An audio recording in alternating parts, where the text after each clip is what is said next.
এই কেমিক্যালটা হলো বিষ একরকম। আজকে আপনার শরীরে শুধু টাচ হয়ে যাবে, ধরুন আপনাকে কোথাও চেয়ারে বসালো, ওই বা টেবিলে আপনার হাত পড়লো, যদি ওখানে লাগানো থাকে ওই কেমিক্যালটা, যদি আপনার শরীরে টাচ হয়ে যাবে, তাহলে ওই 6 মাস 3 মাস পরে আপনার মাল্টি অর্গান ফেলিওর হবে, আপনি মারা যাবেন। মানে 6 মাস 3 মাস পরে অ্যাকশন শুরু হবে? 6 মাস 3 মাসের মধ্যে, মানে এর অ্যাকশন 3 মাসের আগে বোঝা যাবে না। এই ধরনের একটা বড় চক্রান্ত, আমার শুভেন্দু অধিকারী আরও 4-5 জনের নাম আছে, তাদেরকে করার এদের একটা প্ল্যান চলছে, যাতে 2026-এ ইলেকশনে আবার এরা ভোটে জিতে পারে। এইটা সিআইডি হোক বা অন্য এজেন্সি যেখানে ডেকে ডেকে, এসটিএফ আপনারা জানেন ইতিমধ্যে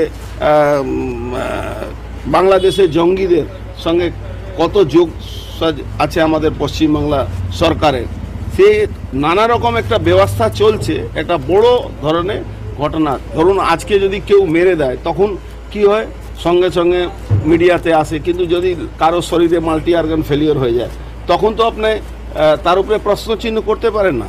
এই ধরনের আশঙ্কার জন্যে আমরা হাইকোর্টে দ্বারস্থ হয়ে। আমি তো আবার বলছি, এই যে কোন কেমিক্যাল মানুষ মারার জন্য আসে, রাশিয়ায় কোন কেমিক্যাল পাওয়া যায়, কোন কেমিক্যাল আজকে স্প্রে করলে একটু লেট রিয়াকশন হয় এবং মানুষ মারা যায়, এ ব্যাপারে অর্জুন সিংয়ের যে অভিজ্ঞতা এবং মূল্যবান যে পর্যবেক্ষণ, তো এগুলো ওনার আছে, কিন্তু বাকিদের সেগুলো নেই, এই অভিজ্ঞতা বা এই ইনফরমেশনগুলো। এখন কোনো ইনভেস্টিগেশনে সামান পেয়ে হয়তো একটু রেগে গেছেন, ধৈর্যচ্যুতি ঘটেছে, তার থেকে এই আন্তর্জাতিক রসায়নের যে অভিজ্ঞতাগুলো উনি সেগুলো একটু বলছেন।